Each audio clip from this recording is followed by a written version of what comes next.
बलराम बलराम जी का वो क्या है शस्त्र? प्लाव, है ना। हल लेके थे सबके पास। एक तो गदा है बलराम जी का, जिसका नाम सुनंद है। और बलराम जी एक अस्त्र रखते हैं, उसको बोलते हैं हल, प्लो। तो हल क्या करते हैं? उनके पास हल है, सारी समस्याओं का हल भी है। तो हमारी कोई समस्या है, परेशानी है, बलराम जी का आश्रय लेंगे तो उनके पास हल है, उसका सॉल्यूशन है। और एक हल भी है। तो वो हल से क्या करते हैं? हल का जनरली उपयोग क्या है? खेती करने के लिए। आजकल तो हल नहीं चलता, चलाते लोग, ट्रैक्टर आ गया है, ट्रैक्टर ने उसको रिप्लेस कर दिया। लेकिन ट्रैक्टर से भी अच्छा अगर भूमि को उपजाऊ बनाना है, उसका जो प्राकृतिक तरीका है, नेचुरल, तो उसके लिए हल चाहिए।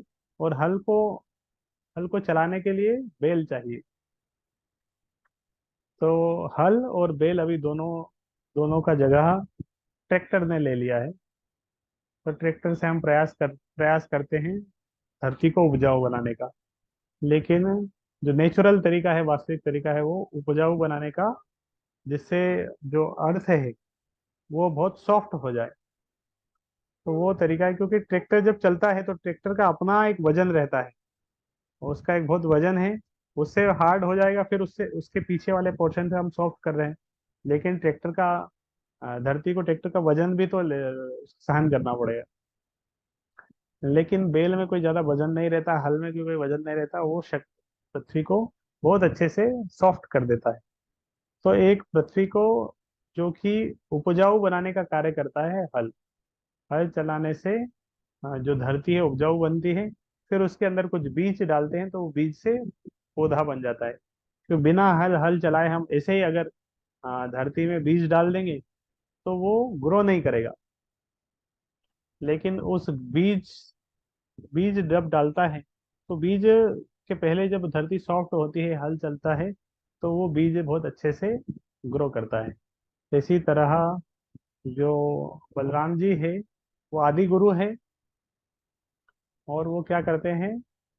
आ, भक्ति बीज, जो भक्ति का भी एक बीज है। दूसरा श्लोक आता है, ब्रह्मांड भ्रमिते कोनो भाग्यवान जीव, गुरु कृष्ण प्रसादे पाए भक्ति लता बीज।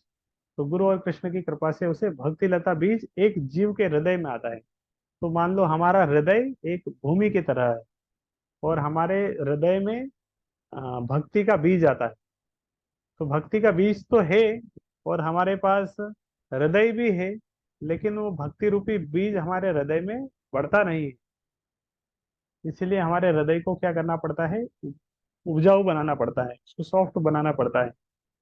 तो बलराम जी, या बलराम जी के जो प्रतिनिधि है, गुरु, गुरु के माध्यम से हमारा हृदय उस बीज, जो भक्ति का बीज को आ, उसको वो ग्रो करता है। जो भक्ति का बीज हृदय में बड़ा होना शुरू करता है, जब बलराम जी की कृपा होती है, जब गुरु की कृपा है। इसलिए गुरु कृष्ण कृपाए पाए भक्ति होता है।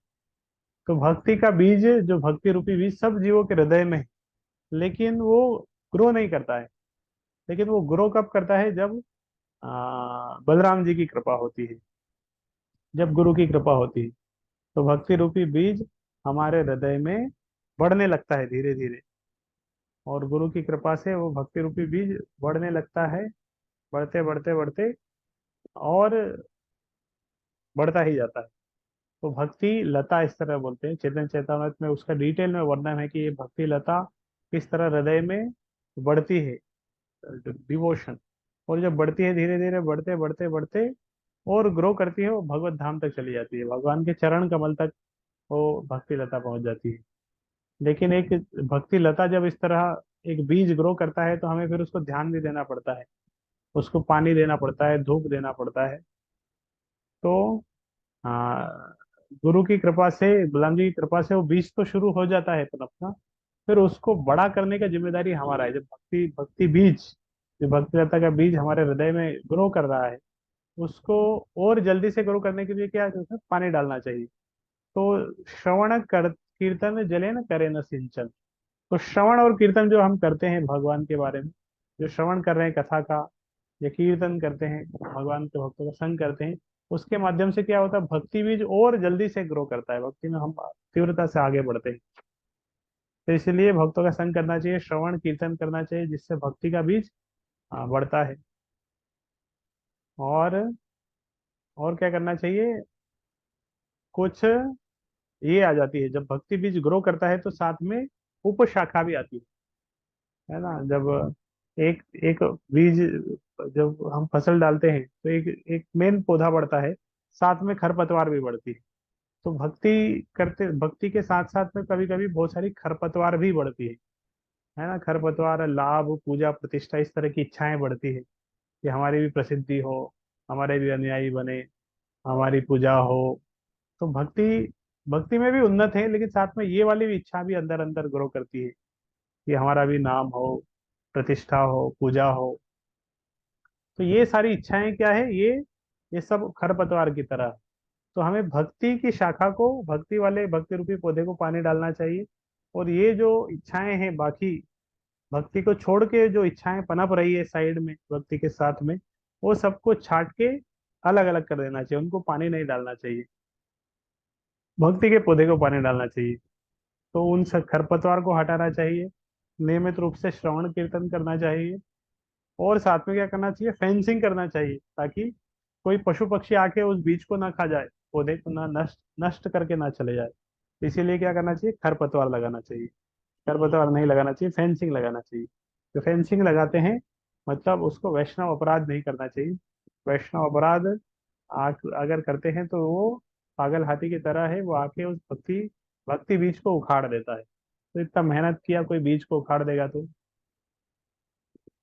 तो ये जो भक्ति का बीज है, उसका जो शुरुआत होती है, बलराम जी की कृपा से होती है, और आगे बढ़ता भी उनकी कृपा से ही वो भक्ति में हम आगे बढ़ते हैं। हरे कृष्णा कृष्ण कृष्णा हरे हरे, हरे राम राम राम हरे हरे। जय श्री प्रभुपाद की जय, श्री राम जी की जय।